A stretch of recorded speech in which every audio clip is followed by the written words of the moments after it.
Oh, hello there. I'm Bilchan. I'm Nimacung. I'm Banchan. In this class, I'll read to all of you. Chapter 18, Section 2 of the picture of Dorian Gray. Ass. Ah. The picture of Dorian Gray. Oscar Wilde. Chapter 18, Section 2. Well, sir. Where is he? He shouted. At the same time, the firing ceased along the line. Here answered Sir Geoffrey angrily, hurrying towards the thicket. Why, I don't. You keep your men back. Dorian watched them as they plunged into the auto clump, brushing the light swinging branches aside. In a few moments they emerged, dragging a body after them into the sunlight. He turned away in horror. It seemed to him that misfortune followed wherever he went. He heard Sir Geoffrey ask if the man was really dead, and the affirmative answer of the keeper. The wood seemed to him to have become suddenly alive with faces. There was a trampling of myriad feet and the low buzz of voices. A great copper-breasted pheasant came beating through the boughs overhead. After a few moments that were to him, in his perturbed state, like endless hours of pain, felt hand laid on his shoulder. He started and looked round. Dorian, said Lord Henry, I had better tell them that the shooting is stopped for today. I wish it. We're stopped forever, Harry, he answered bitterly. The whole thing is hideous and cruel. He could not finish the sentence. I am afraid so, rejoined Lord Henry.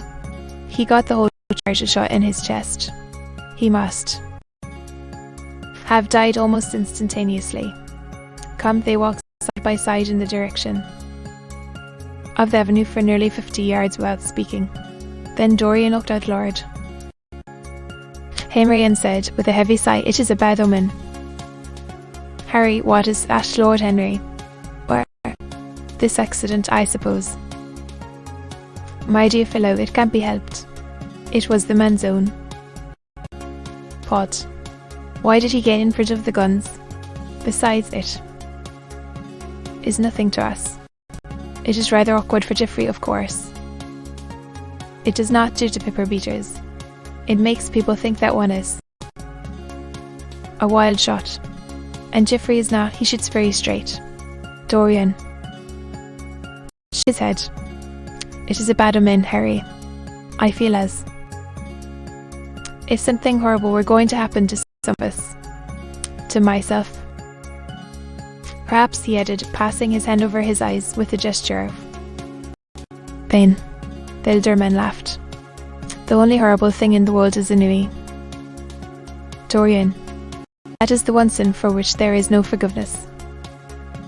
But we are not likely to suffer from it unless these fellows keep chattering about this thing at dinner. I must tell them that the subject is to be." He bowed. "And for omens, there is no such thing as an omen. Destiny does not send us heralds. She is too wise or too cruel for it. That, besides, what on earth could happen to you, Dorian? I have everything in the world that a man can want. There is no one with whom I would not change places, Harry.